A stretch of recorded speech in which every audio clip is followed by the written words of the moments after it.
Two new WWE signings have been confirmed, and we got so much more. It's a big news video. Make sure you guys stay tuned because we're talking about it right here, right now on TAS. What's going on, everybody? It's your boy Ango. We're going to kick things off with some massive news surrounding Impact Wrestling. You know who she is. She goes by the name of Gail Kim, and this is super cool because Impact Wrestling is celebrating their 1000th episode, and it's taking place very, very soon. But the good news here is that they are getting some people out of retirement. We know that Bubba Ray Dudley and Devon Dudley will be competing for the first time together in 7 years. We know Awesome Kong has been confirmed for Impact 1000, which is the first time in 3 years since she essentially left AEW. And now today it's been confirmed from herself. While speaking on Busted Open Radio, Gail Kim has confirmed that she will in fact be coming out of in-ring retirement for this one show.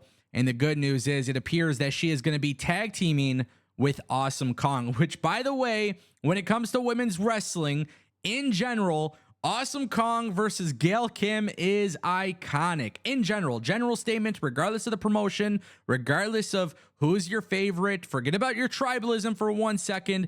Go back on Impact Plus and go back and watch this incredible feud between Awesome Kong and Gail Kim. Now, for those who don't know, Gail Kim has been working backstage in Impact Wrestling, and she's been doing a hell of a job. She's currently a producer at the company as well as head of talent relations. And for her to come out of the in-ring retirement stuff, man, it's a big deal. So the good news here is she's coming back. This is going to be a massive, massive day for Impact. Keep in mind, Impact is making some significant changes to their product, their quality, production. So much has been going down from an in-ring standpoint. Their storylines, their matches, they've been really, really good. They seem to have a really good strategy these days. But really, the most important thing was how can they get their quality elevated? And it looks like they are taking note and they are investing in that. So, guys, if you're not excited for Impact 1000, start watching Impact now. It is so incredibly easy to watch Impact these days. You'll never hear me say anything bad about them because, honestly, I enjoy their weekly show. And the fact that Gail Kim is coming back is just awesome. Anybody who watched Gail Kim in WWF and then, WWE, you see her go to Impact. She does an amazing, amazing run in TNA. And then eventually she retires. Everybody wants to know when she's going to come back, especially because the plethora of women in the Knockouts division is so massive. There's just so many great talents there. You would think, okay, who, like, when is she going to come back? Now she's finally coming back. This is awesome. This is massive news and very exciting. Guys, I want to turn our attention to Bobby Roode. That's right. I said Bobby Roode, not Robert Roode. Now, this is very cool, but also I'm a little skeptical of what actually might come out of this because we don't really know exactly what's going to come out of this.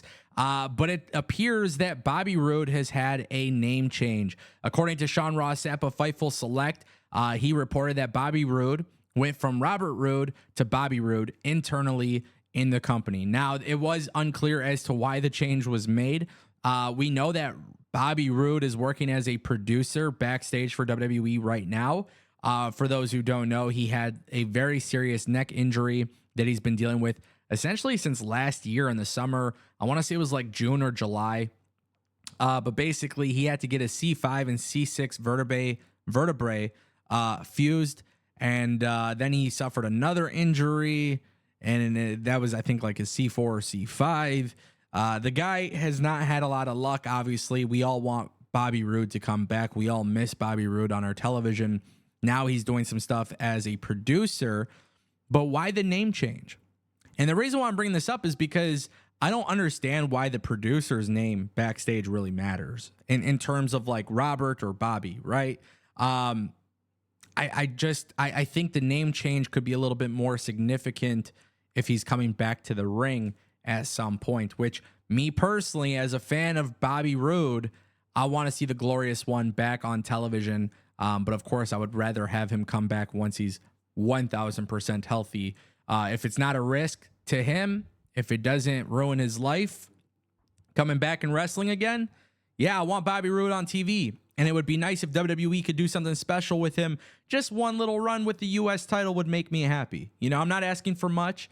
I think Bobby Roode had a hell of a run in NXT. His main roster run really wasn't that special in my opinion, but I just feel like that had a lot to do with Vince McMahon and his booking. And I feel like right now with WWE and the way that they're doing things creatively, so much has changed about the show where I feel like Bobby Roode could be a really big win, especially holding the U.S. title. He's a veteran. He gets that championship reign. And then the good news is after that, he can always drop it to an emerging star, which would be really good. Me personally, that's what I would like to see. That's, you know, of course, that's just me fantasy booking and being excited about the potential possibilities of him coming back. But it is interesting to see that WWE has gone forward with the name change. And that brings us to our final topic of today's video, guys. We are talking about AOP. But first, it's really important that you guys subscribe to the channel. You want to know why? Because if you watch this channel on a daily basis, you will stay updated with everything happening in pro wrestling. Don't believe me? Guys, look at this. January 23rd, more big WWE returns. We talked about it then. We talked about AOP coming back to WWE. Now today, AOP has been confirmed for a WWE return. So this is really crazy. Not really, because if you follow this channel, you already know this. But basically, here's what's going down. SRS, Sean Ross Sapp, Fightful Select, basically came out and said that AOP, sources have told them that AOP has been under contract with WWE since about 2022, but they haven't been able to confirm as much. Then they were specifically told it was before Vince McMahon came back because that put a halt on all signings besides new recruits. However, there have been some signings in recent months. AOP made sure that Paul Ellering was heavily involved in negotiations. Now, the report added that the internal travel list had them on schedule in May. PW Insider has now reported that there has been a lot of talk over the last week about AOP and Paul Ellering returning to make some appearances soon, mostly for the NXT brand. There was talk at Tuesday's NXT about them potentially appearing next month. Well, WWE, I think it's pretty clear and simple. If you're bringing back AOP, you got to put them in a very dominant fashion on TV. And you got to do it where tag team wrestling is really good. NXT seems to have a really good tag team division. They seem to be booking pretty damn well around that tag team division. And I think that needs to be a major focus for WWE on their main roster, but we're not quite there yet. So what I want to see is WWE bring in AOP, put them on NXT. 100% do it. Give us matches with the Creed brothers. Give us matches with Gallus. Give us those hard-hitting matches. Do it. Make it happen. And then, my friends, I want to see these guys part of a faction. And there's two ideas that I have. It's just me fantasy booking, but I think it could be a really good idea. I'm looking at Braun Breaker in NXT. Absolute tremendous heel. He is absolutely killing it. He's become very rough around the edges. This guy is absolutely killing it. I would love to see AOP involved with Braun Breaker. But if I could also fantasy book a main roster scenario, guys, I love what they're doing with Shinsuke Nakamura. This feud with him and Seth Rollins is picking up. These vignettes are incredible. He's looking like a legitimate threat. Shinsuke Nakamura leading a faction with AOP would also be very cool in my opinion. But maybe you don't agree, so let me know in the comments. But yeah, AOP coming to WWE soon. Subscribe. Don't miss these videos because you might be missing some very big gems.